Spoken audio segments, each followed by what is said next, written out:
Welcome to Eat Sleep Nerd, a podcast where you can check out, go AFK, and relax with us as we discuss all things nerd. Comic books, video games, movies, TV shows, and anything else that gets geeks more worked up than Harry Potter fans taking a whole week off of work.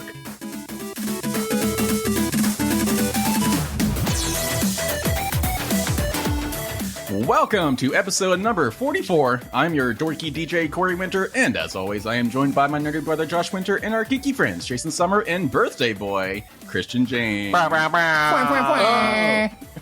Happy birthday! Thanks. In this episode, we dive into the nerdy news to discuss The Flash trailer, a new live-action Spider-Man Noir series on Amazon, George Clooney or Christian Bale back as Batman, and more.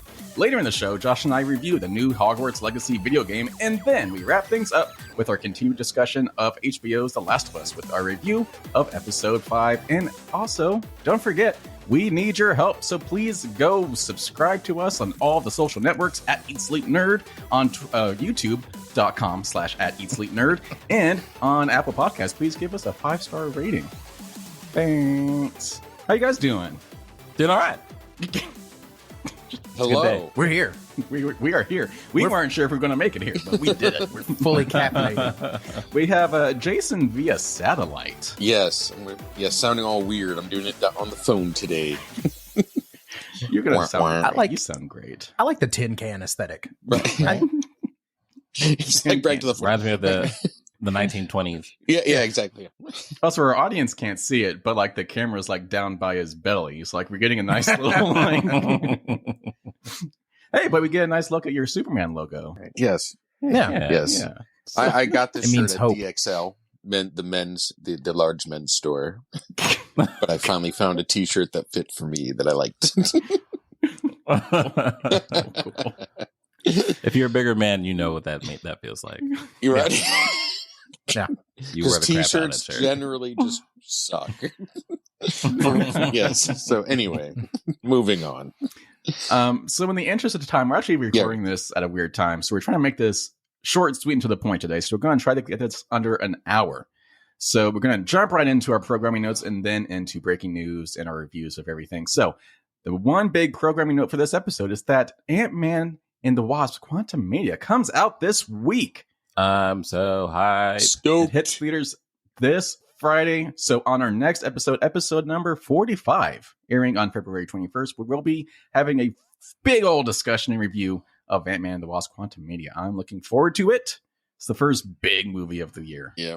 I'm seeing it in 3D Thursday night. Oh, nice. Corey yeah. hates 3D. I hate 3D. Yeah. Did we do IMAX? I don't remember what we did. Yeah, we did IMAX. IMAX. Nice. We're going to IMAX. Yeah, we're doing IMAX. But 3D is one too many Ds for Corey. That's accurate. That's accurate.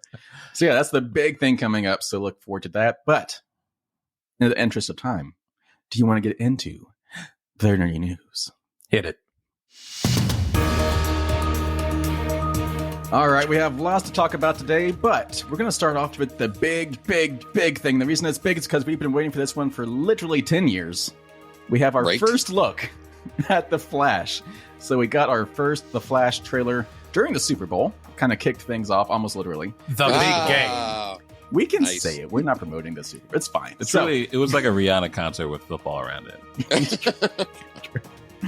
So the first The Flash trailer was almost 3 minutes long, wasn't it? Pretty Yeah, it's freaking pretty long. Basically a Batman movie. As all good properties are. Yeah. I mean, first off, it's Flash. First off, let's just revel in the fact that this is the first concrete proof that this movie actually exists. Yeah, Right. Yeah. Like, Yeah. I actually had that in the agenda. My first little bullet point. It's a real movie. like it's there is at It's least happening. enough that they could put together a trailer. Yeah. So maybe these are the only finished special effects. I don't know, but Yeah, I'm kind I of don't- sure they're still going to be. that was my first thought. Was holy crap! They're still going to be tweaking stuff, I think, till they actually release it. I now that you can do that in the I digital imagine. age, Yeah. nothing's on actual film Yeah, anymore. Get it? So you can tweak it. No, you get it to the theater. Yeah, you get it to the theater an hour before it starts. Exactly. Like it's wild. Unlike a Walmart thumb drive. Yeah. So long trailer. It looks pretty freaking awesome, if I do say so myself. Like James Gunn has been saying this is going to be like one of the best superhero movies ever, and I think it might hold up based on this trailer. I mean, yeah, and it makes me mad that like Ezra Miller is kind of a good actor. Yeah, I know. Like, I really wanted to kind of hate him, hate them. Excuse me.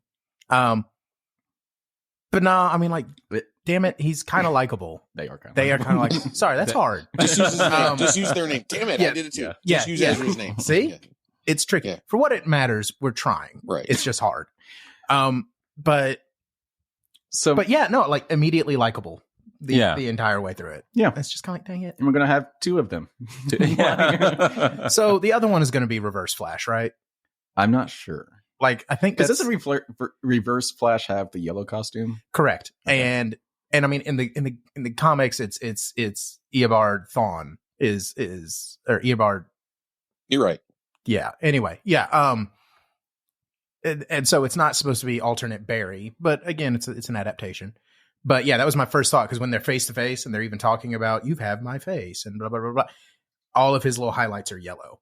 Mm-hmm. So right, I'm just like, I that's noticed not a the coincidence, same, right? and wondered right? the same. Like that's like that's not a coincidence. Yeah. So, or it's just a really simple way for us to be able to tell the two apart. Tell them apart. Yeah. Yeah. It's the alternate costume. Exactly. Yeah. Now, speaking of telling people apart, two Batman. Like Yes. we knew it was going to happen. But I was watching this trailer. It's cool to see it. It is pretty cool, but as I was watching this trailer, I was just like, oh, Batfleck. Probably the last time. Probably the last time we will see Batfleck. Which he's looking skinny. Yeah, his face looked kind of long. Yeah. Well, like you said I on blame the J-Lo. like you say on the last episode, like he's been beefed up for so long. Yeah. Like I think that's his normal shape. It's just kind of I was kind of wondering if yeah. Like he's a skinny dude. Yeah. Now I was kind of wondering if we were actually going to see Batfleck in action, or if it was just going to be Bruce Wayne. But we saw some shots in the trailer. It looked like we saw him in action, and with a slightly new costume. Can we point out it's kind of blue? It's the gray and blue for the most part. Like that's awesome. Yeah. Which is extra neat because ever since they announced DCU Batman, people keep saying they want the blue and gray costume. Yeah. Like, this is cool. I'm wondering if this is a James Gunn tweak, because he seems to maybe trying to warm us into it. Well, not only that, but he seems to have an appreciation for certain details and aspects of comics, which I think could be considered campy or off, as outlier kind of stuff. I get what you're saying. Basic Hollywood would look at Batman and say, no, it needs to be black. No, right. And he's probably just like, I like the gray and the blue, and we're going to do a version of that. No, I don't know if I completely agree. I don't think he's a panderer, honestly, because if that were the case, Henry Cavill would certainly be in this new DCU. Yeah, that's true. Sure. Yeah. One little Easter egg that came up that when I was searching the internet for things in this trailer, a fun thing is that in Barry's room in this trailer, there is a very subtle I Am Legend poster on the wall. And if you remember, in the movie I Am Legend, there was a big fake poster. Batman and Superman poster, and I think it was Times Square before the Batman and Superman even existed as a movie. So that's a little fun callback if they did that on purpose. I did miss that. Okay, that's cool. Yeah, that's cool. It was a very quick thing. But I think the big thing, Michael Keaton. Woo! Christian was ready for that. Just waiting. We mean Christian? What Jason was ready for that? Yeah, the old people. So how do you guys feel? So my thing, it was obviously cool to see him, but it felt kind of weird because it didn't have the aesthetic of what's his name, Tim Burton around the Michael Keaton character. So it felt a little out of place to me. The world wasn't Tim Burton-y. Yeah. Okay, I get. He looked a little slick. slick. I get it. He looked a little slick, a little too agile for his character, for his version. Yeah, see, and that's what I was gonna say. Like the suit we knew was getting updated, but yeah, like it's in that we saw one brief little action sequence with him. Yeah, and obviously heavily CGI because he's a 70-year-old man. But that being said, I did love that even with all the new CGI, he still can't turn his head. Yeah, like they kept that. Like they kept that, and they kept it on purpose. So yeah, even with all these new stunts and everything that he's doing, his torso and head are still connected. His peripherals are trash. What about the Danny Elfman score? Yes, I heard that. And then did I hear the Williams theme for Superman when Supergirl was flying beside the... Well, that's the next big thing. So yeah, Supergirl got a first look at Sasha Calle as Supergirl. Yes. At first I thought it was Henry Cavill because it was like the first shot of her like far away. I was like, Henry Cavill. No. It's well, okay, now Jason pointed out something, and I went back and I watched the trailer after he pointed it out. There is a scene where Supergirl is ascending into the clouds holding someone. Yeah. I think, yeah. And Jason pointed out, and I'm kind of leaning towards it. Jason pointed, is that Henry Cavill's Superman? And at first I was like, I mean, surely not. But when you look at it, that dude's too big to be Ezra Miller. Could it be Zod? So here's Possibly? my thought. I've got two schools of thought going on here. One is that this movie is clearly heavily influenced by Flashpoint. There's a little scrawny dude in like a prison thing. I believe that's Superman. Who has been, instead of being found by the Kents, Sasha. No, I just thought that was Sasha Calle's back. Nope. I think that is Superman. You think they have both of them locked up? Yeah. Yes, in the same building. Cadmus, I believe, is going to be the government agency. So the Kents didn't find him; the government did, and so he's been kept up away from the sun for all this time. So that's how come he's all weak and scrawny.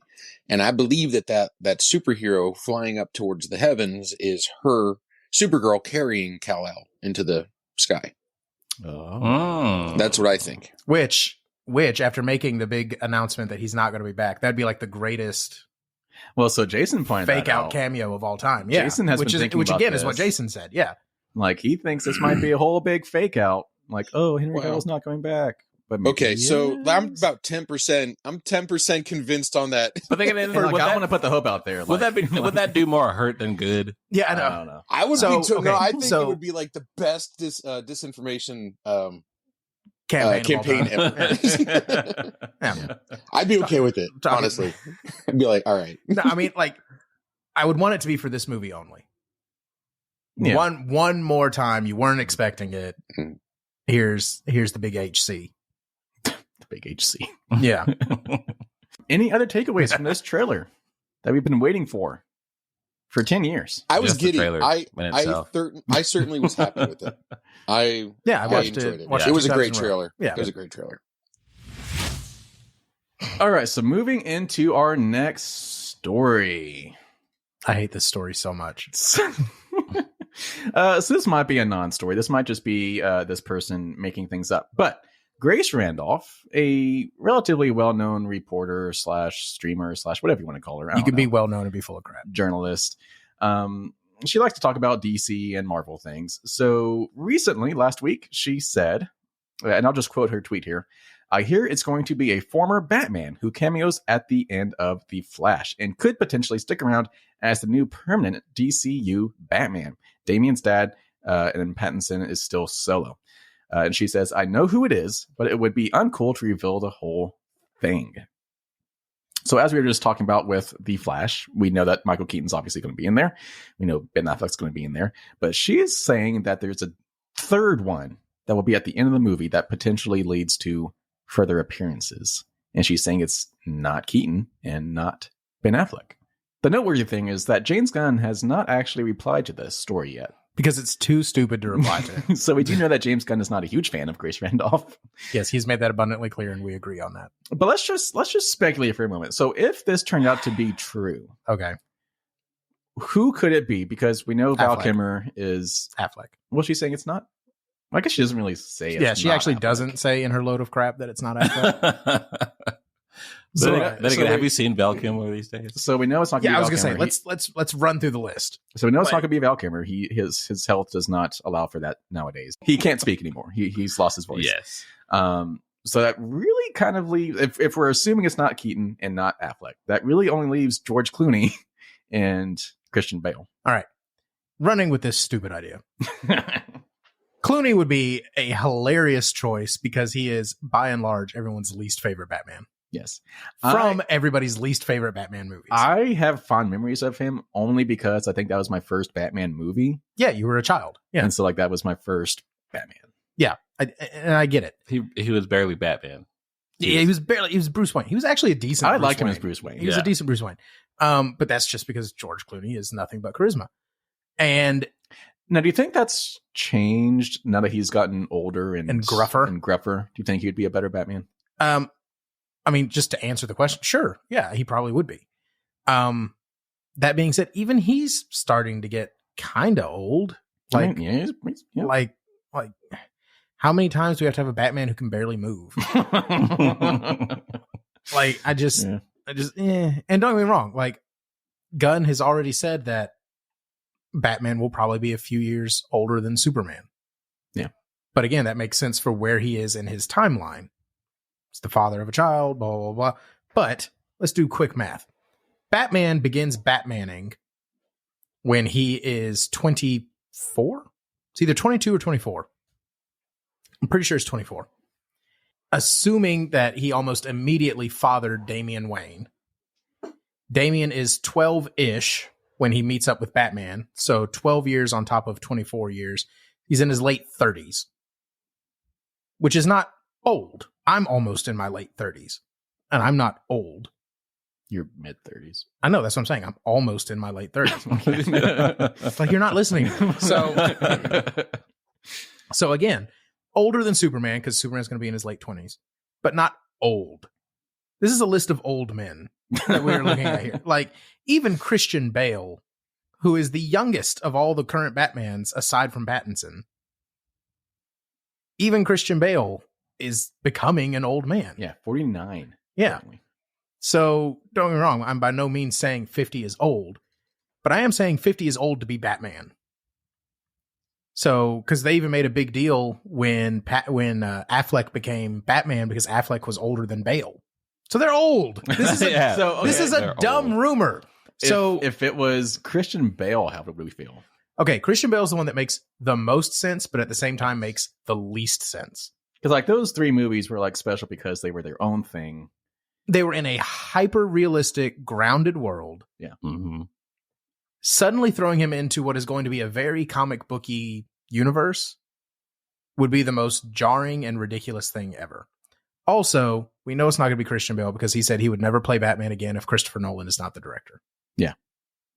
Like, he was very point blank about that. That's a very recent statement too, wasn't it? Like he would only because they were back. talking about it during his Thor press conferences. That's right. Yeah. So he's not saying that he never wants to play Batman again. He just said it would have to be Christopher Nolan. Now you're saying, what if Christopher Nolan directs The Bold and the Brave? Yeah, the Bold, yeah. Ooh-wee. So anyway, the rumor. I don't know. I mean, like, it's a funny little. Like, I enjoyed the conversation that we just had about it, but like, it's a dumb rumor. It's not going to happen. It's pretty bold of her to say that, though. I mean, why would she say that if it's not? Because it gets clicks. Because we're talking about That's what journalists do. True. I hate myself now. And she's not a journalist. She's an influencer that uses quote unquote news to get her interactions. Yeah. So I mean, like she has been right before. I'm not going to say that she has never had a scoop. Yeah. She has. Most of that came from her relationship with Zack Snyder, though. She and Zack Snyder were close, so he would give her tidbits to talk about. But as we've established, Gunn hates her guts. Like, he thinks she is just a cancer in the news industry. Yeah. And I don't particularly disagree. So yeah, it's a fun thought experiment, but thought experience. Yeah. All of my thoughts are thought experiences. But yeah, so no, it was neat. It was fun to talk about. It's just, hopefully it's nothing. Yeah. But we'll see. Movie comes out in June. So let's move into our next story. So this is an interesting one, but I'm excited for it for a few different reasons. So a Spider-Man Noir live action series is officially in the works at Amazon, Variety has learned exclusively. The Untitled series will follow an older, grizzled superhero in the 1930s New York City. An individual with knowledge of the project says that the show will be set in its own universe, and the main character will not be Peter Parker. So, Spider-Man Noir, if you're not super familiar, he is a character that we saw most recently in Spider-Man Into the Spider-Verse, the animated movie that's getting a sequel pretty soon. It was voiced by Nick Cage. He is not actually voicing him in the sequel. But Spider-Man Noir, I mean, a live action Spider-Man Noir? What? Who is this for? I am one. I mean, me. I was going to say, if they didn't do this like Sin City, they're doing it wrong. Right? Like, it needs to be black and white. It needs to be hyper stylized. I'm with Christian on that one. Yeah. Noteworthy thing, though. It's on Amazon. Exactly. It's the only reason this might be. Exactly. So if it's not overly violent or stylized like Sin City, not watching it. Like I said, I mean, this is interesting enough that I will watch it, but I just don't know why. Why is just the big. I'd almost rather see I forget her name, the anime character Spider person in Spider-Gwen. No, the one with the robot. Oh, what's her face? The anime one. The anime one. I'd rather see that in anime. That was weird. Yeah. I mean, sure. So the noteworthy thing is that Phil Lord and Christopher Miller, who were the creators of the Spider-Verse animated movies, they are producing this show. So the people that made that fantastic Spider-Man movie are helping to create this show as well. Ooh, but also Amy Pascal. Well, I mean, yeah, that's. I'm just saying, producers giveth and they taketh away. So the noteworthy thing, I mean, a bunch of this is noteworthy, but it won't be Peter Parker. And Phil Lord says that anyone can wear the mask. This is not a Peter Parker and likely not Miles Morales character. So it could be, I forget his name. It doesn't matter. So this is a different Spider-Man, which we have not really gotten in live action yet. Yeah. We don't even have a Miles Morales live action character yet. So this will be the first non-Peter Parker in live action. Oh, wow. Yeah. Now I'm upset. Why haven't we got Miles Morales live action yet? Because we brought it up in No Way Home. We brought it up. Jamie Foxx brought it up. And went nowhere with it. Where it's at. I'm sure it's coming. So yeah, we're getting... This is actually the second Spider-Man project happening at Amazon. They're also still moving forward with the Silk Spider Society show, which I actually completely forgot about. So Amazon's becoming a little hub of Spider-Man content somehow. All right, so let's talk about a couple of Disney things because it feels like we need to. So I think the big story is Ike Perlmutter, the former CEO of Marvel Entertainment. Yes. He was apparently going to fire Kevin Feige all the way back in 2015, but Bob Iger prevented it from happening. And Perlmutter is still bitter about the decision. So worth noting that 2015 was right after like Age of Ultron came out. It's like right after Phase 2. It's like the middle of the hype of MCU, like back when it was like the bangerest of bangers. Oh, yeah. So why would Perlmutter want to fire Kevin Feige? This goes back further than all of this. Okay. But basically, he hated that Marvel Studios was allowed to operate independently of Marvel Comics. Oh. And he felt like because the MCU was beginning, the movies were outperforming the comics. And he felt like he was being pressured to adapt the comics to match the movies instead of the other way around. That makes sense. And so, yeah, I was going to say they've hated each other. I don't think Feige really has strong feelings about that dude whatsoever. But yeah, that's what that's about. Is he basically had to readapt his entire business plan because the movies were doing better than the comics, and they still are. I mean, get on Feige's level, Right? Yeah. I mean, that's business. Yeah, That's like Feige's doing what he has to do to make these movies successful.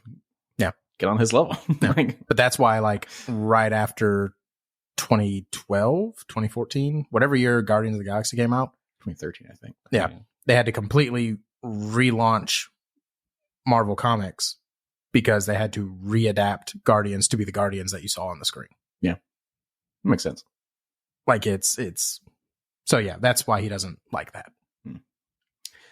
So Disney also had a recent earners call recently. Did not go well. Did not go well. So they announced that Disney Plus has dropped 2.4 million subscribers in the last 3 months of 2022.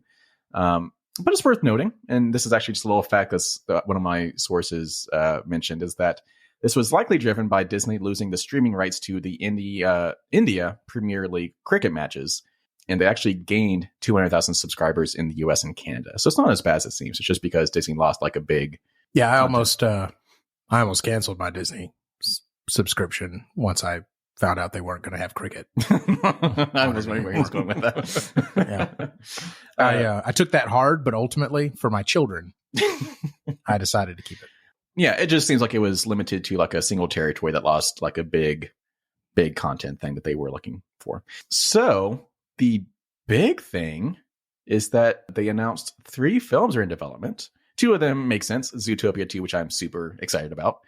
Frozen 3, which we knew it was going to happen. But Toy Story 5 has been announced. So allow me to retort. We don't need any of these sequels. No. I need a Zootopia 2. No, you don't though. Because Zootopia was fully contained. I need more. It did well without being earth-shattering. I love Zootopia. This sounds like Iger stepped back, looked at the whole of Disney, and said, holy crap, we need some goodwill. So give us Cars 4. They did. It was Cars on the Road, I don't Corey. like On the Road. It's boring. I'm just saying that was Cars 4. Deal with it. So no, because like again, Zootopia, it was cute. It doesn't scream needs a sequel. I need it. Frozen, I think we're all frozened out. I think we're good. I'm ready for I don't think we didn't need a 2. I don't think we're really the target. Toy Story 5 No. is 2 sequels too many. So here's the thing about The ending to Toy Story 3 was perfect. Perfect. Why? Okay. It was perfect. This is why I'm bringing this up. And then I'm 4 did the same thing. Like 4 ended really well. So this is why I want Better than it had any right to. Yeah. Honestly. Pulled that out. So exactly. So Like- can you think of another franchise whose movies are consistently always critically acclaimed and well regarded, but people never want a sequel? Because every single one we get, it's always like, I'm so glad we got that. But then people keep saying, stop making them. Lord of the Rings. Yes. We did not need The Hobbit. I mean, that's fair. But We definitely didn't need 3 Hobbit movies. Especially for how And yet they long were all good. yeah, exactly. It's like, they have not made a bad Toy Story yet. And yet we don't want them to keep making them. No, because we know that I mean, I do. inevitably I do. I'm going to get a Kingdom of the Crystal Skull in Toy Story. And we just need to stop it. Just stop it before it happens. I mean, I understand that, but also as a lover of Toy Story, I want more story. Well, but how much story could there be? The 4th one, they were literally falling apart. They can't keep going. It's done. Didn't Like Andy go to college in 3? Yeah. Let it die. Andy's Let it die. Andy's kids are too old for toys now. I think Are we going to They're pick gonna- up with Andy's grandchildren? they're going to keep going until we literally see the toys die. Who wants that? Which we almost did 2 movies ago. Yeah. Yeah. We've had that brush with death. We're fine. Half the cast is dead. Like, Oof. Wow. let's not forget that. I'm just saying. Apparently, I have strong feelings about this. Apparently, that's why I wanted to make sure we talked about it. Speaking of strong feelings about things, Josh, you loved the Spartacus series. Love is strong, but yeah, I thoroughly enjoyed Spartacus. So a Spartacus sequel series is officially in the works at Starz from Stephen S. DeKnight. So Spartacus creator Stephen S. DeKnight is expanding the franchise once again with a new series currently in development at Starz. DeKnight will serve as showrunner and executive producer of the as yet untitled project. I bet it's called Spartacus. With a subtitle. So, I mean, this is a new Spartacus show with the original showrunner of the original show. So, I mean, that's kind of painting a pretty picture, right? It could be pretty good. The next chapter will explore uncharted territory and new journeys of the original series' iconic characters in the aftermath of defeat of Spartacus and his rebel army in the series finale. The new drama will depict a new tale of treachery, deceit, and blood unfolding beneath the foreboding shadow of Rome. So what's weird, I mean, the ending of the old show was definitely the ending. Like, it ended. Yeah. So the fact that we're getting a new Spartacus show, but they haven't titled it, sounds like it's just going to be in the same quote unquote universe. It's just going to be another ancient Rome show. So I don't know if this is just deadline saying it's the title of the article says Spartacus sequel series. And I know we've had spin-offs.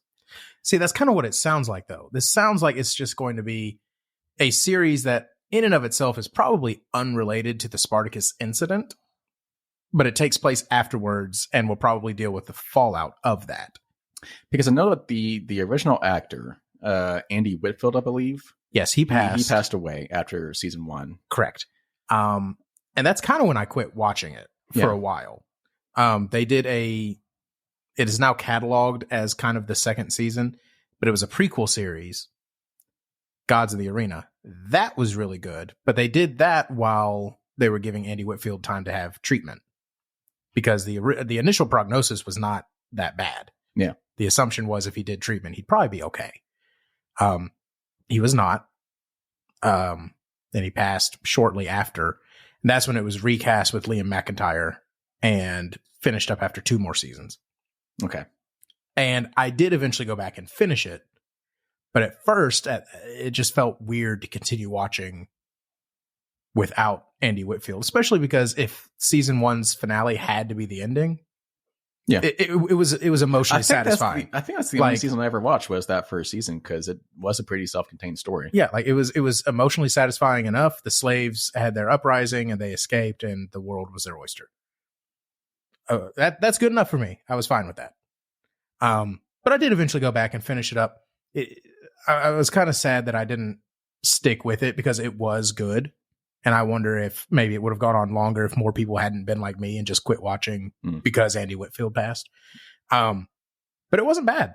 And so, yeah, to me, this sounds like a sequel, but in the loosest way possible. So is it enough to bring you back? Were you good with this? Oh, I'll check it out. Okay. It was very much a 2000s show. Like that's the best way. Like it was over the top and kind of comic booky, but like in a Sin City sort of way. I have no proof of this, but I kind of feel like it was kind of born out of the hype after 300. Oh no, it 100% was. Oh, and in fact, you can actually look up the trivia on it. The first episode was so ridiculously over the top. And it's because the producers kept telling the showrunners to make it more like 300. Mm. And eventually they just kind of gradually did it less and less until they were able to just do it the way they wanted to. Yeah. But they had to like almost purposely mislead the producers by gradually toning it down. Yeah. And so no, that is a known fact. And 100% that's what it was. Okay. But yeah, so I mean, like I'll check it out. I'm curious how much of that aesthetic is going to carry over almost 20 years later. Maybe it's time to bring it back. No, no, okay. It's super not. Moving into our next story. So we were kind of curious if the Constantine sequel that was previously announced with Keanu Reeves returning to star was still happening with the whole DCU reboot. But despite the big DC Studios reset from James Gunn and Peter Safran, Warner Brothers has confirmed that the Keanu Reeves-led Constantine 2 is still in the works. As reported by EW, the sequel to 2005's Constantine was confirmed to be going ahead in September 2022 with Reeves, director Francis Lawrence, and producer Akiva Goldsman. Goldsman was also said to be writing the screenplay at the time. You know what else was a go in September? Henry Cavill is Superman. Bam, bam, bam. Well, so the only reason I bring that up is Warner Brothers is who confirmed this, not Gunn, not Safran, like Warner, like generic memo from Warner Brothers. Yeah, it's still happening. So I mean, it would obviously fall under Elseworlds. It sounds like if it is in fact still happening. I need it to be Elseworlds. Just because, and I say this as someone who adored the Keanu Reeves Constantine movie. It was great. Mm-hmm. Like, that thing was my jam. It was not comic accurate at all. Well, no. Like, Like The early 2000s didn't have really good. Yeah, like if I had 20 seconds to describe a show to you and then you had to go make it, and I tried to describe the Constantine comics, okay, yeah, I can see how you got there. But like, but anyway, so the only reason I want this to be Elseworlds so badly is because I still really want it. Like, I really want this movie. But especially since we're getting Swamp Thing, I also am hoping that the DCU introduces a proper John Constantine. Hmm. And I really want to double down here. I want it to be so comic accurate that they say Constantine, because that's how you're supposed to say it. Whoops. Yeah. No, I mean, no one does. Like, no one does. Like, it's such a weird thing. Like, even in the comics, they talk about it. Like, it rhymes with turpentine. Constantine. Yeah. Oh, wow. Yeah. That just reminds me of my world just gotten upside down. Apparently, his name is Denzel Washington. Not Denzel. Oh, Not Denzel. God. The emphasis is on the first part. Denzel. This is like the whole Brendan. So bringing it back, Fraser. so bringing it back around. Apparently, it's Keanu. God. Yeah. He's just so nice. He's never corrected anyone Ever. Same with Brendan Fraser. Yeah, Frasier. Nope. yeah. He's like, it's like Fraser, like razor. Yeah. Yeah. Fraser. I don't like that. It hits the mouth weird. He's Yeah. going to have to get over that one. Sorry, bro. We voted. You're wrong.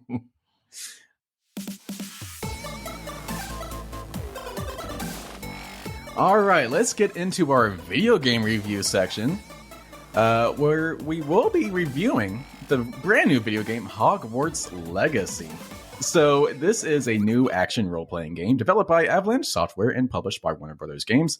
It's currently available on PlayStation 5, Windows, and Xbox X and S. It will be coming to last-gen consoles in the next couple months. I forget exactly when. It's like early April. Something like that. Yeah. So this game takes place before the events of the novels, and the player controls a student at the Hogwarts School of Witchcraft and Wizardry in 1899. Who learns to wield different magical abilities and objects and is aided by other students and professors. And just one last note on here that I put for us to mention is that it set a record on Twitch with 1.28 million peak concurrent viewers at launch. And so the hype around this game has been pretty significant, and it seems like it holds up. Like, it's a pretty fun game. So I was actually surprised that Josh actually got this game and has been playing it this past week. Also surprised. Because I was expecting to play this by myself as part of my never-ending video game reviews on this show. But Josh is tapping us in because he's actually played this a little bit more than I have. So he's actually going to lead this review for us. I'll chime in as we go. But Josh, you texted me when you first played this game, and you said you felt like a child again. I have been waiting 25 years for this game. Yeah. No, I mean, like, that's the best way I can put it. Seriously, I meant it when I said it, that I felt like a little kid again, because it was such a, I'm old enough that I remember getting the first Harry Potter book when we went on a beach vacation and everybody was playing and having fun. So I read the whole book. Like, yeah. That's just what I did on that vacation. And it was unlike anything, just because it completely took you to a different world. Yeah. And it's funny because, like, if you boil it down, the actual story in that first book could be told in like 2 chapters. Like, it's really not a long story, but there was so much world building, right? Yeah. And that's what sucked everybody in. That's why they almost immediately said, well, this has to be a movie. Yeah. And thus launched an empire, right? And this is by no means the first Harry Potter game. This is actually the 58th Harry Potter game. I like how you know the exact that has number. come out. Yeah, well, I saw it. It was random trivia the other day on IGN, and because it was like, how many Harry Potter games have you played? And I was like, I mean, there's only been a couple. I've probably played most of it. 58. Anyway, wow. So I do want to note. I mean, I remember back when we were kids and those books were still coming out. I remember. I don't know if you were with us or not. I remember our dad and myself. I think we actually went to go pick up the 5th book, like, on release day for your birthday or something like that. Yeah, I remember. Yeah, I was not there. You guys went and got it for me. I asked you to do it, and I don't remember what I think it was probably something band related. I had to go do it. You guys went and got it for me. But Josh was a huge fan of these books, especially when they were coming out and brand new. Fun fact, never read 6 or 7. That's fine. Yeah. I just I got to a good place and I was like, nope. Nope. Heard old Dumbledore bit it. And I was just like, I'm good. Spoilers. That's all I need to know. I'm good. I mean, it's like a 15-year-old. Yeah. If you haven't caught up by now. You haven't seen the movies. But anyway, the game itself, it does everything that every little Harry Potter nut job has wanted since the beginning. You get sorted. The game itself even opens with you getting your letter. Yeah. Like getting your letter, that's a big deal. Like everyone was just like, oh man, I'm like this because on my 11th birthday I never got my letter. You know, like that's like it's so iconic that it's become a joke, right? But they put it all in there. They knew that you needed that. Mm-hmm. And it was all there. And they did a good job of letting it be as role play-y as you want it to be. Yeah. Like the sorting hat will sort you based on what you say. But if you wanted to be in a different house, you can tell it at the end you want to be in a different house. And they'll let you do that. Yeah. The things that it does right, the world itself is tremendous. So and I mean that literally, like it is huge. That is what is so captivating about this game is that, as you were saying, you know, Harry Potter, that first book built such a huge world, and this game does such a great job of putting you into that world, and it feels big. Like Hogwarts is a huge So world. First off, yeah, every inch of Hogwarts is explorable. Yeah. And it's massive. And it is tremendous. And that is probably 2% of the map. Yeah, like it actually goes, like you can go to Hogsmeade, like all the shops and everything. You can explore the forests and all of the everything. They have like 8 little townships around Hogwarts that you can go and visit. And they have assignments. The whole Forbidden Forest is there. It doesn't even count all the dungeon crawling that you can do and caves and everything. Like it is massive. And it is fully populated. Yeah. Both with characters, creatures, ghosts. I mean, that was the coolest thing. Like, you can just walk around Hogwarts and just things are happening around you. Yeah. So like you don't have to be going to do anything. Yeah. Like ghosts walk around. There's one set where I can't remember their names, but one of them is chasing another one with a hatchet. Yeah. Like yeah, like the world feels alive, and it's very much alive in the way that you either remember from the books or have seen the movies. Like things, like very small details too, like all the paintings on the walls are alive. They all move. They all react to you. Yeah. On that kind of same note, I was walking down a hallway last night after the kids went to bed, and I heard something like clatter. And so I turned around, and one of the suits of armor had fallen down and like smashed on the floor, and another one jumps down and says, "Oh no!" and like goes over to try to like pick it up. Like you didn't need to put that in there. Yeah. Like, but it was so cool that you did. Yeah. And it's again, you get the full experience once you're sorted into your house. You have access to your common room. No one else can get into. I went Slytherin because duh. And Ravenclaw. Yeah, well, that figures. And and no, but like it's just as magical as you want it to be. You have to know where to go to get into your common room. You say the password, and the world literally morphs and adapts to let you in. Mm-hmm. And again, it's not strictly an adaptation of the movies, but they kept a lot of those aesthetics there. Yeah. And it's good because there are a lot of people who only know the movies. Yeah. There are a lot of people who only know the books. There's Christian, a lot of people silently racist. No, and that's fine. And like that's the cool thing about it being such a huge media empire. Like there's a million different ways you might have experienced this, and they've done a really good job of trying to adapt it to everybody. Yeah. Other pluses, the story is good. I was really worried they were going to kind of phone it in with the story because they knew as long as they got the setting right, you were going to flip your mind. Yeah, so they came out swinging with the story, like in the first, like the setup scene where they're, like your character doesn't have a name, like your character is you. Yeah. So your character and the professor that has been training you in all your spells and stuff, prior to you arriving at Hogwarts, you're on this flying carriage, and just out of freaking nowhere, a dragon comes and like destroys your carriage in mid-flight, like eats a minister of magic. Yeah. Yeah, like it comes out swinging with the story. Like they start hard. Yeah. And they did a good job with respecting the established lore and then adding their own thing to it to allow them to tell a story and also to make it a little more video gamey. So the premise is that your character has an attachment to ancient magic, which most wizards do not have access to. That makes you special, which is good because you want to be special in a video game, right? Everyone wants the God complex in a video game. But also it allows you to do slightly over the top magic, which is very satisfying. Because even it does little things where it progresses the story, but also as you get more into it, it can enhance your combat.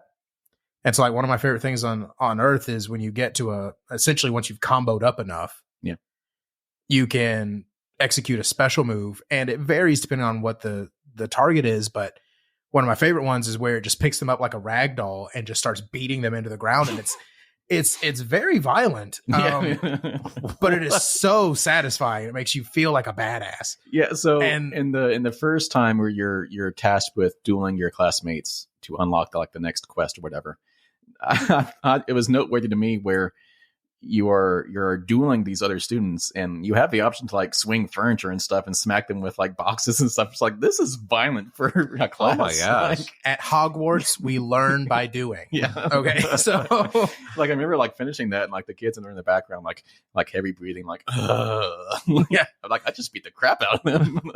But no, the combat is so good. Yeah, it is. The combat is so good. Perfectly balances having multiple adversaries, curses, counter curses. Like, it's so cool. And it's as complex as you want it to be. Mm-hmm. If you just want to hammer away with one button, you can do it. You won't have as good a time, but like I said, it's as complex as you want to make it be, which leads into, I think there's like 20 spells that you eventually unlock by the end of the game, including the unforgivable curses. Yeah. Which is neat. But that actually leads me into a couple of things I'm a little disappointed in. Oh, okay. So don't get me wrong. This game is like a 9.5 out of 10. Like, it's like, please do not misunderstand. I'm going to give this a 5 out of 5. There are a few little nitpicky things. Well, not even nitpicky. They're actually glaringly bad, but okay. But the rest of the game is so good it makes up for it. Yeah. It's called an RPG. It's really not an RPG. Yeah. It's kind of an RPG the same way Arkham Knight was an RPG. Like, yes, you unlock things. You can pick what you unlock as far as like skill sets and things like that go. There's really only one storyline in this game, and you're going to go through it no matter what choices you make. Yeah. Like, nothing branches, nothing changes. And again, you can kind of pick how your combat setup works. There's an illusion of choice, I think is the best way I can put it. I mean, it's like a role-playing game in the sense that you're role-playing as a Hogwarts student. It's not a role-playing game in the sense that it's like you can do anything you want. Yeah. That's not entirely accurate. Like, you can't. It feels weird in this game because I feel like they were setting it up to be like that, and maybe they just ran out of development time or something like that. Because, like, you can practice the dark arts. You can elect to be someone who does evil things. Yeah. But you never actually get to do anything evil. I see what you're saying. Like you get what I'm saying? Like, so it's not like the Nice Livery Public where you can be either good or bad, and that dictates how the story plays out. Correct. Now, again, from a story standpoint, it makes sense because I don't think it's a coincidence that you start in year 5 and there's 7 years. Everything has to be a trilogy. So it'll be, this is year 5, and then they got year 6 and year 7. If you're a dark wizard that's Avada Kedavraing everybody at school, you can't come back for year 6 and 7. Okay? They won't let you do it. So I get why they kind of maybe had to rein that in a little bit. But so that just kind of left a weird taste in my mouth. I hope in the sequels, because they're coming, they give you a little more leeway to be bad if you want to be bad.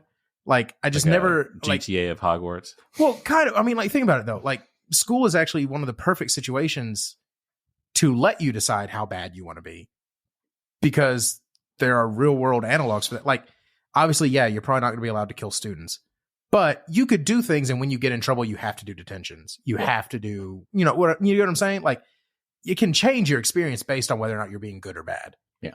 That never really happened. Even when you pick negative dialogue choices, like I said, it doesn't really change anything. Mm-hmm. Nothing happens. So you could be the biggest D-bag in the world, but even the D-bag options really aren't that D-baggy. So like, He's that's a good noodle. yeah, pretty much. Like I'm a Slytherin who's doing dark arts and literally murdering people out in the woods. But then I go talk to my professors. I'm like, hello, professor. How are you? Thank you so much for agreeing to meet me outside of class. Yeah, like, I mean, that's so that's the only thing that I was kind of let down in is you can't be a bad boy. It's masquerading as an RPG. Okay. It's not really an RPG. It is a very in-depth simulator where you get to pick what you look like. Yeah. Like that's really what it is. And again, by no means is this a bad experience. I love it. It's just, it's not really an RPG. False advertising. Kinda. Yeah. Amazing game. Also, there's no Quidditch. Yeah, so like right at the beginning of the game when you first arrive at Hogwarts, I think it's like during your They make a big deal out of it because they know you're going to be pissed. Yeah, like they put the Quidditch thing in the game. Like it's in the map. You can go fly around the thing. But there is no Quidditch in the game. Yeah. And the headmaster, he was like, yeah, because of the incident that occurred last year, there will be no Quidditch matches this year. And then everyone's like, oh, and he goes, and if you don't shut up, I'm going to ban flying altogether. Yeah. So it's kind of setting up to be like maybe a DLC or something. That's what I'm thinking. It's either going to be something that is unlocked and I haven't beaten it yet. I haven't finished. It's like a 50-hour campaign. It's a huge game. I don't know if DLC makes sense because I assume the end of the game is the end of the school year. So I don't know how the DLC would work. I know. So at least the next game. So yeah, that's the only thing I can think of is when the sequel comes out, it'll be like, I don't know if I want to get it. But there's Quidditch. All right, I'm in. But no, so I mean, like, it's an amazing game. I'm loving it, having a blast. Couple little things I would have done different, but by and large, 5 out of 5. The only really distracting thing for me, like the only negatives, there are some weird like texture issues. So you're talking about little technical things, technical things that just they should have been a little tightened up on launch day, but I'm sure they'll patch it at some point. I was going to say, a patch is going to hit probably within the next week. Yeah. So the other big annoying thing for me is that you can't pause during cutscenes. No. And that is so frustrating. Yeah, try doing it when you have like little children running around. And it's just like a cutscene would be a good place for me to pause and take care of like whatever he's bleeding from. Yeah. Well, I started playing it right after it was Danny's dinner time. And like he wanted to go outside, but like I'd already started the game, but I couldn't pause. So he had to sit and whine at me until the scene was done. Yeah, that's a weird gap. I noticed that too. But no, I mean, so you're saying 5 out of 5. I'm saying 5 out of 5. I want to go play it right now. Like it's a really fun game. It's putting me into the world of Harry Potter, I guess, the wizarding world. This is the game, like you were saying, that people that have enjoyed this universe have wanted for 20 years. Yeah. I also don't think it could have been done until now. Correct. Yeah, I would agree with that. It is running on Unreal Engine. Like you said, I don't know if it does it on consoles. When I turn it on PC, the first thing it does is it has to boot textures, and then the game starts. And after that, it's fairly smooth. It's beautiful. I will say that. Like it's ridiculous. Yeah. There is door loading when you get to some doors, which is a little jarring at first, but it's usually fast enough that I don't mind. And it's not even all doors. Like a lot of the doors, like you going from room to room, it's pretty seamless. So it's just like when you're going from a big area to a big area, it like stops you at the door for a second. Like it's pretty quick. Yeah, like I said, like it's not bad enough that I care. Yeah. But like, did I notice it? Yeah. Yeah. And in the age of no loading, it was a weird thing. And I wasn't sure how we were going to say this. So I do want to note that this game has been like review banned by a lot of outlets because of J.K. Rowling's controversial statements and stuff. She had nothing to do with the game. Nothing to do with the game. Like she obviously created this world, but if you think about it, if it came to be like that George Lucas had done something bad, would you stop watching Star Wars? No, because Star Wars is bigger than George Lucas now. The Harry Potter world is bigger than J.K. Rowling now. Yep. Like this is a game that people can enjoy without having to think about her. She has had nothing to do with this property on a day-to-day level in like 15 years. Yeah. And like she's probably going to get some royalties for this just because she owns the IP. But it's less than 4%. But like, come on. Also, she's already a gabillionaire. Yeah. It's not going to make a difference. Money she could never make another penny and she's still going to be rich. Sorry, guys. You already lost. So even the developers, the studio behind this game distanced themselves from her. They have straight up said she was not involved. They don't align themselves with her views at all. I mean, it just to not review this game because of that. Yeah, that's just mean, especially for the people that made this game. And I was gonna say the only people you're hurting are the people who made the game. Yeah, and the people who want to play the game. Yeah, like you're not hurting the person you're mad at. She's good. Like she's doing just fine. So yeah, no. Yet again, I mean, this is a game I've wanted since I was a child. I'm glad I finally got it. I'm not going to let her views stop me from enjoying this. No.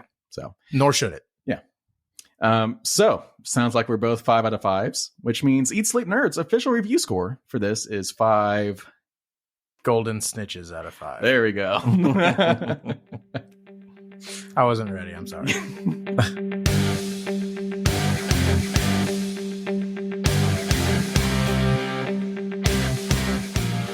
All right, let's get into our spoiler discussion of HBO's The Last of Us Episode 5, the episode titled Endure and Survive. And emphasis on the spoilers, because there were some pretty significant events in this episode that we will be touching on. So spoilers, if you have not seen this episode yet, pause and then come back. So, Episode 5 of The Last of Us, in my opinion, probably the best one yet, which is saying something considering the whole Nick Offerman episode. Like, this one was heavy. And there was some development, and there were some tears. It had actually, that's I think the thing. It had like everything. It had the character development, it had the action, it had the zombies or the infected, and also had the emotional devastation.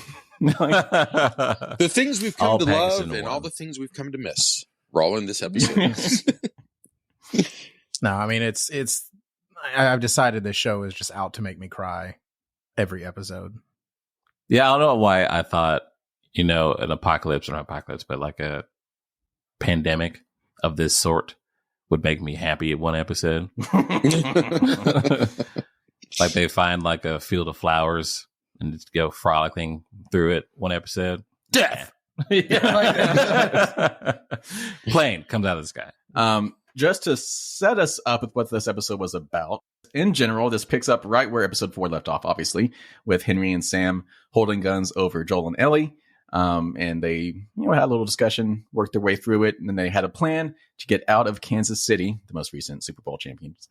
And and they had to work their way through the tunnels, and they came to the street where there was a sniper, and Joel ended up killing the sniper, and he became the sniper, and there was a big outbreak of infected that just swarmed everybody, and fun episode. So what were some key takeaways from this? Okay, I want to get this out before I forget it. So, we're dealing with this whole Joel and Ellie thing. Joel's broken, Ellie's getting there. But he's having to transport this girl that he's sort of like becoming attached to. Yeah. And, and you get to the point where they're in that preschool, basically underground. And, you hear these things about kids and this and that, blah, blah, blah. But then we get to the part where a bunch of the clickers start coming out of the ground. And Ellie's in the car. And that child clicker comes to the window. And I was like, nope. Kill it with fire. Nope. The hyper athletic clicker. Yeah. Can we talk about the actress that played that clicker? Because they were going after it. Just jumping over those scenes. I was like, man, yes, save Sam. Oh my God, Ellie. Nope, kill that man. That was terrifying. So I think that was the big thing of this episode is that I watched the after credits thing where Neil Druckmann's kind of describing, the meaning of everything that happened in the episode. And he was saying that Henry and Sam characters were kind of acting as mirror images of Joel and Ellie. That kind of helped Joel realize he actually does care about Ellie the way Henry cares about Sam. And so Joel throughout this episode is coming to terms with, he actually does care about this girl he just met not too long ago. He actually wants to help her survive and live a good life. So that's pretty cool symmetry there between Henry and Joel and Sam and Ellie. But the episode starts off with the downfall of Fedra. Gave us a good little backstory on how Kansas City took over Fedra and everything. That was pretty cool. And it was only 10 days ago prior to the this was not some ancient event. Yeah. This like a week before they got there. Yeah. So just Corey just said this was pretty cool about a scene that was probably one of the most graphic and violent portrayals of a revolution that I've ever seen. So to clarify, I wasn't saying that was cool, but it was. I was saying what was cool is that they're giving us more backstory. Also, apparently they had it coming. Right. Yeah. No. So, Not saying that. Yeah, they when I saw don't. the guy Yeah. getting drugged by the horse with all the knives in him. yeah, just Yeah, like what, easily impaled like 30, everything. 40 Yeah. knives. Yeah.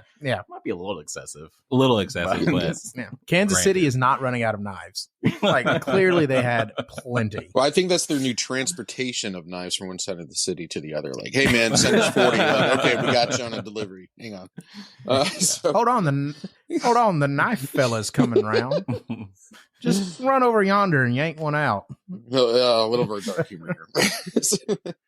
A great episode, though. It was really, really a good episode, and they managed to pack so much into 50 minutes.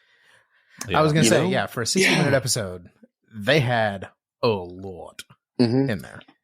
Yeah, and we got a better look at Kathleen and really how she's the leader of this group of resistance people. Was No. True. Past tense. So she was like, it was interviewing all those informants, informants, and she was like, collaborators. if you don't tell me the truth, you're going to die. And then she's like, oh no, you told me the truth and everything. Then she's like, oh no, we're going to burn all the bodies. Just go burn them. It's faster. So also speaking of, like she burned the bodies, right? Remember in the previous episode when they were going through the alley and you see the pile of dead bodies that were burned? Yeah. Was that them? Oh, I'm thinking so. Good Oh. callback. Nice. That's good job. That's how they take care of things. or there was just more people that she burned. It could be. I still like the way you think, Christian. That's good. Yeah, it's a good point. Yeah, though. yeah, that's a good point. Yeah. So I do want to point out, this is just a cool little Easter egg. Not really Easter egg, just a cool little fact. The actor that plays Perry, like her right-hand man, like the guy with the beard, he, Jeffrey Pierce is his name. He was the voice actor of Tommy in the video games, Joel's brother. Cool. Wow, Yeah, right. he has quite a look in real life. Right? Yeah. That guy was Yeah, let me- awesome. He seemed like a very interesting actor to me. Very also character, but more the actor aspect. He had a very tough look, but he sold the subservience to Kathleen very well. Yeah. Like I really felt like this is a guy who could easily have just taken her out, but he, for some reason, he cows to her, and he sold that really well. So that's why I picked. Yeah, up he with definitely him kept every his head time. on the shoulders to the end. Yeah. So yeah. Speaking of, Okay. we got the bloater. Yes. We didn't think we were going to get a bloater. What's a The bloater. It's Yeah. so that's that the giant big thing. What the heck was that? A Yeah. bloater. So- the okay. bloater. So in the video game lore, that is something that does not happen very often. It has to be a very specific set of circumstances where the fungus reaches that point without completely just decimating the host. And so normally by the time the fungus reaches that point, the body has fallen apart so much it doesn't matter anymore. But apparently if you're just a big dude, it can do that. And in the video games, since spores were more of a big deal and things like that, the bloaters, in addition to being tanks, would throw like spore sacks and stuff like that. So they're very, very dangerous. Yeah, spore sacks. And yeah, so when this was kind of a misdirect because all the people who were making the show said that was just a little too outlandish. It was a step too far. They weren't going to do bloaters. And then they gave us a bloater anyway. Yeah. And he took out our boy, Got Perry. Right. got Perry, but he did it with the fatality of what happens when they get you in the game, where he rips the top of the head off and just throws it away. Like that was Pretty graphic. It's pretty It metal. was, yeah. Pretty Ooh. metal. Yeah. Ooh, but a good callback though. Like that was That was terrifying. That was the only part of the episode that actually kind of took me out of the episode. Like that was too video He gamey did for me. seem. it was just a little too video gamey. Yeah. It really did. I'd agree with that, but also I was glad to see it, so it didn't bother me. Okay. But I definitely get what you're saying. And that's the thing too, because they had mentioned it throughout the show, like the people that survived 20 years at being infected. Yeah, those Yeah. 20-year-olds. Yeah. What? Yeah. How So, did they like, reference it? Or you said that? How did they? when you said they mentioned were it. what was it when they were walking on the highway? Is that what it was? Yeah. Is when they brought it up? Yeah. Where Joel was just like, most of them don't last that long. Oh, okay. But Ellie Okay. was just like, aren't there some who've been around for like 20 years or something? Anyway. Gotcha. Okay. So, no, I mean, it was fan service. Like, that's what it was. Okay. And Yeah. I'm thinking that's probably going to be the only time we see it in the show. You know what I mean? Like, I don't think this is going to be like a recurring. Yeah. I think that was literally just for the fans. Yeah. I'd agree with that. So, took out Perry. Shortly after that, they took out Kathleen. yeah, using creepy clicker girl. Yeah, using... Which is an interesting parallel.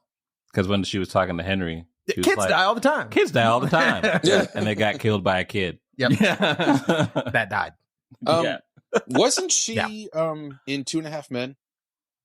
So if you had Yes. listened to our most recent episode, Jason. Yes, she was. Okay. You mentioned that. That's where I heard it. It was us. I was. Yeah. Okay. All right. Someone I'll I stop. listened to talked about that. Never mind. No, so yes, that was I don't have her name pulled up, but yeah, she was the actress that played Rose in Right. 2.5 Men. She was the one Charlie's that was stalker. obsessed with Chuck, right? Charlie. Yeah. Okay. She always plays a character who seems normal for about 10 minutes. Yeah. Yeah. And then you realize, oh no, she's not okay. And it's scary. Mm. Like Yeah. she's kind of become typecast at, but she's also good at it. Yeah. So who cares? So I was kind of curious how they were going to handle this character because they were building her up to be like the big bad antagonist. And now she's dead now. She's not going to make it to episode 6. Well, I'm glad they also brought up the fact that how she got the role because her brother was in that role. And so she kind of like took over. Wasn't that right? I guess by default, Yeah. our revolution's just not very creative. They're just like, yeah, if she wants to do it, just let her do it. Yeah.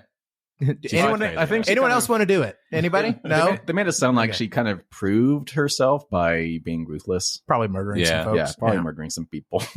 I mean, yeah, those really mousy, quiet people like that scare me. Yeah. Oh, yeah. Those are the ones you got to be scared of. Yeah. But no, to answer what you were saying about kind of building her up and everything, I actually think this was the right thing to do I think it was perfect. because at the end of the day, we're not really supposed to get heavily involved with any of these people. Correct. And the whole point of the show is just the journey. Mm-hmm. And so part of what made the video game so impactful was that you met so many characters along the way, but none of them stuck around. That's hence the tragedy. Yeah. But that's kind of when the episode first started, like you said, it didn't start right where we left off. It went and gave us a little bit of backstory. But all in all, the backstory portion was maybe 10 minutes tops. Not even that. No. Yeah.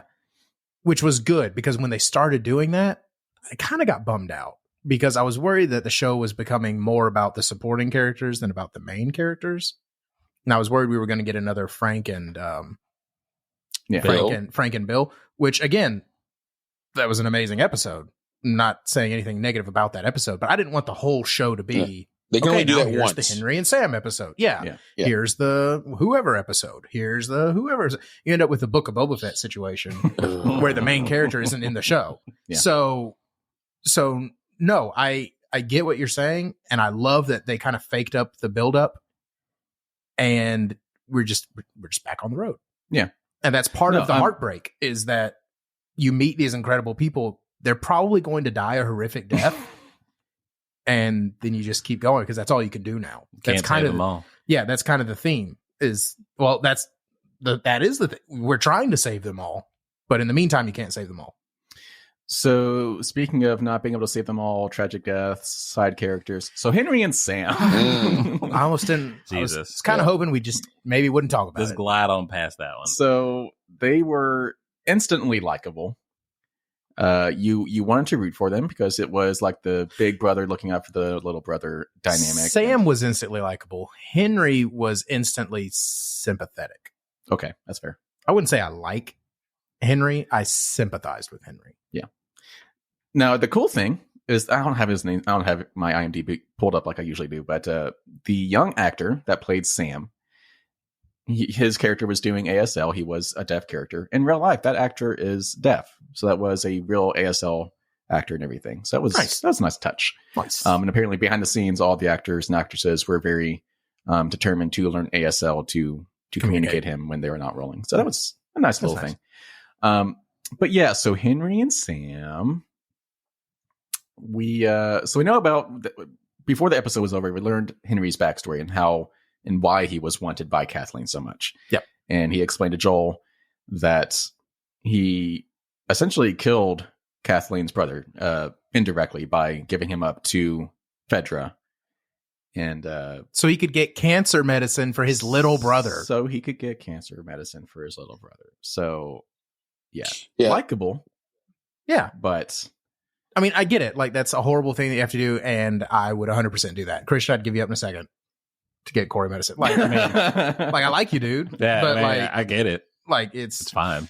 And I would assume that you would do the same to me. Like, I get it. It's fine. This episode, as well as the other episodes, really does a really good job of not making these decisions like easy decisions. Like, everything is like a question of ethics and what's important. Like, it's like none of it's like, oh yeah, well, I totally would have, like, while I was watching it with my brother and his wife, you know, his Sam, his wife, just my sister-in-law, she goes, so, you know, what would you do?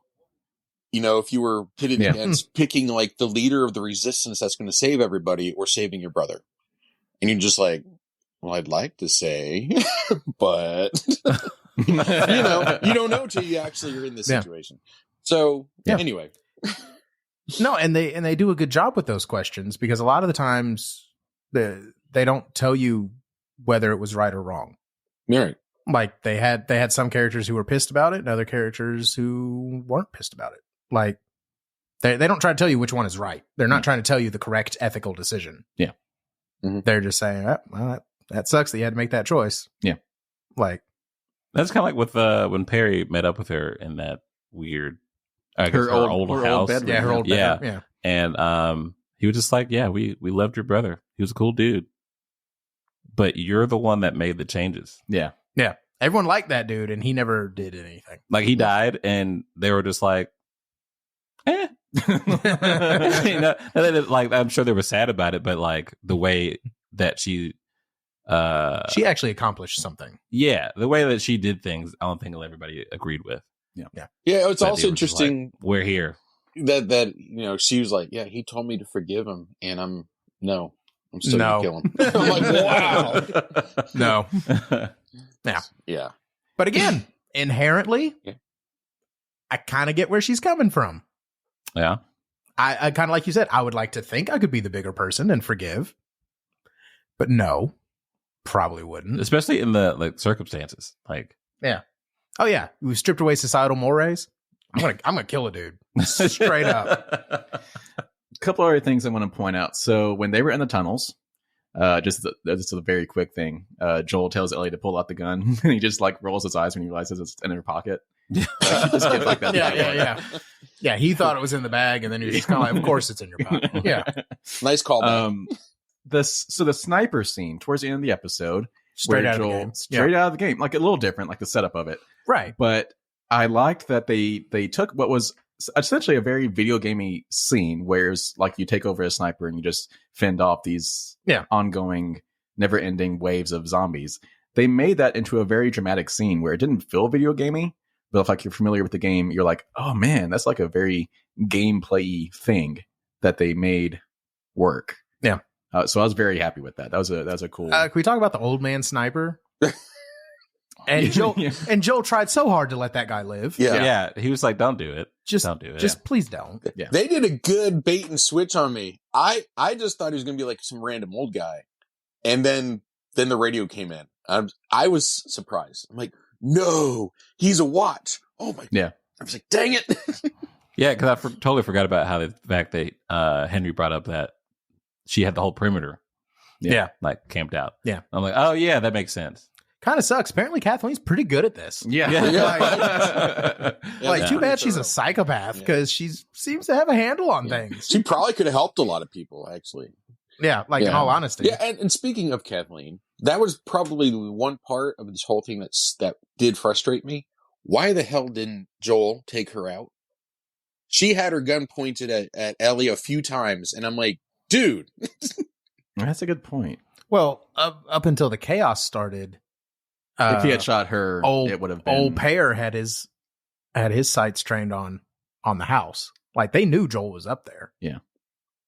Well, I mean, no. I mean, if he had tried to take her out, they would have taken... When the chaos ensued is what I'm talking Well, about. then he was trying to keep Ellie safe. Well, but that was it. Like, that would have kept her alive, because it was a confrontation between the two of them. Like, why didn't you just take her out? That would have been very satisfying to me. Just saying. But then we would have missed out on Spider Monkey. Either one is satisfying. So- But Joel doing it would have been more satisfying to me. I was good. I was happy to see her take I it see out. your But point. I see your point. Yeah, I get where you're coming from. Yeah. Anyway, I get where you're coming from. but that took it frustrated me. It was- Might cost it it was- a 5 for me. Oh my gosh. Wow. Wow. He was trying to conserve ammo, okay? Let's move on.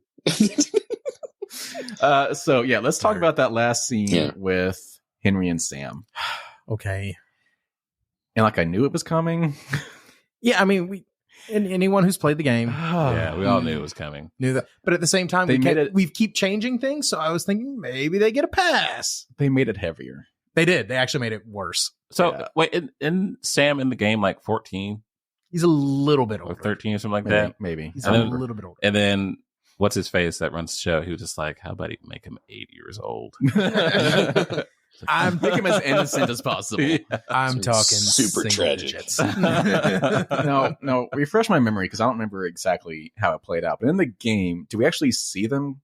Did they actually see Henry kill himself in the game? Yes.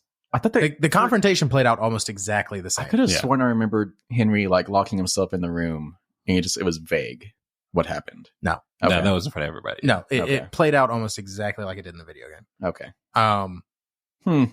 And so no, I mean, let's just talk about it. So, Okay. so the whole Sam and Ellie bonding and hanging out, and then him confiding that he's scared, and her also saying that she's scared, and then he shows her that he's bitten, and then because these are children, she thinks maybe just rubbing her blood on it will help. If this was any other show, that Yeah. would work. Yeah, and it's just all of that.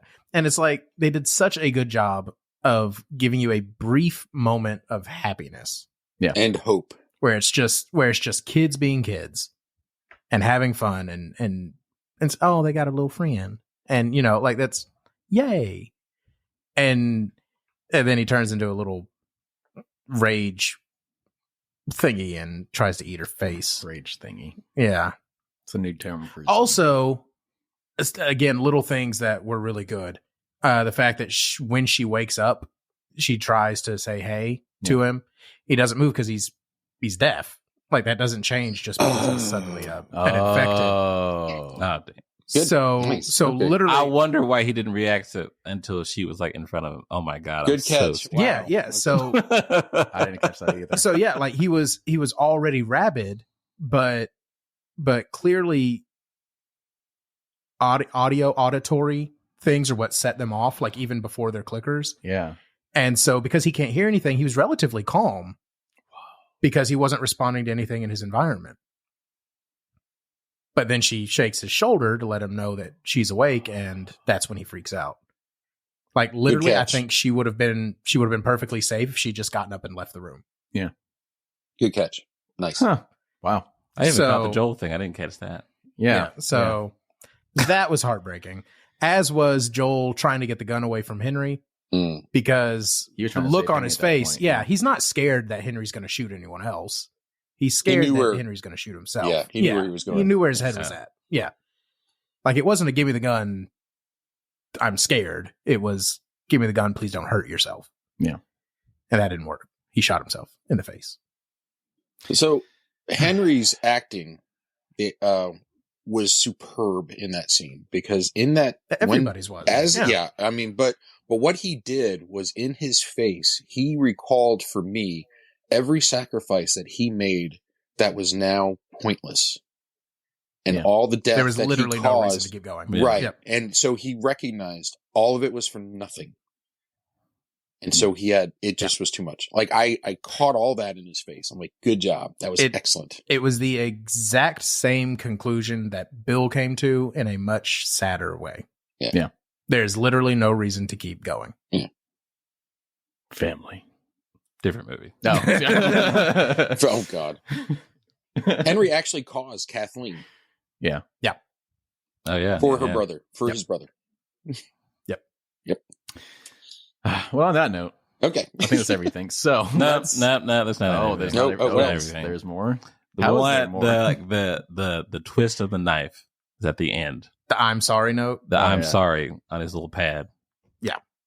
That was too much. I was like, hey, show, stop it. Yeah.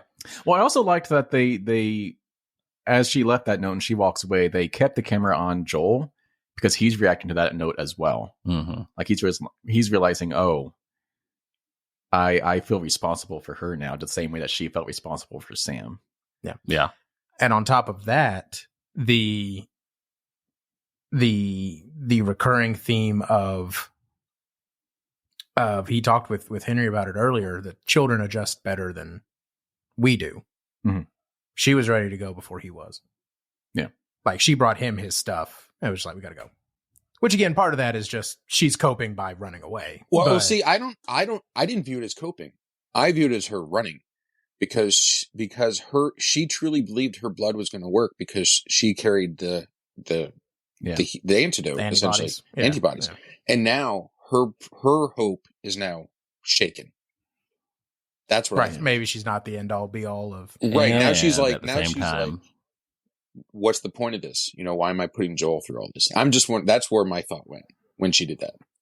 I'm with you. And at the same time, that's all she's seen since she's been out in the real world is one after another, Joel just disappearing away from the situation. Tess, they ran away from her. Bill and Frank. Yeah, that's how you handle it. You just pack up. You just pack it up and move on. Yeah. Also, poor Joel. Like every episode, he's losing someone. Somewhat. What do we got to do to get Joel a friend? Like this kind of character development is trash. Yeah. All right. So, in the interest of the time, let's get into scores. So we didn't get Josh's and Jason's score on this last episode because they were not able to join us. It was 5. So Josh stated a 5, I guess. It was 5. So as it stands, Josh is at a 5, Jason's at a 4.5, and then Christian and myself are at 5s. So where are we at now? I'm staying at a 5. 5 rabid clicker children out of 5. Christian? 5 pointless shots to the head to a bloater. It just doesn't even matter. And Jason. Oh, this series is a solid 5. It's awesome. Yes! We did it. We're so if you can do the math, we are currently sitting at a 5 out of 5 across the board for The Last of Us after 5 episodes. So there are 4 more episodes left in season 1 of HBO's The Last of Us. We will be talking about every single one after they air, so stay tuned for the next 4 weeks as we wrap up this first season and gear up for season 2. Woo-hoo. All right, so that wraps us up for this episode of Eat, Sleep, Nerd. Don't forget to come back next week as we talk about Ant-Man and the Wasp: Quantumania this coming weekend. So look out for episode number 45 on February 21st.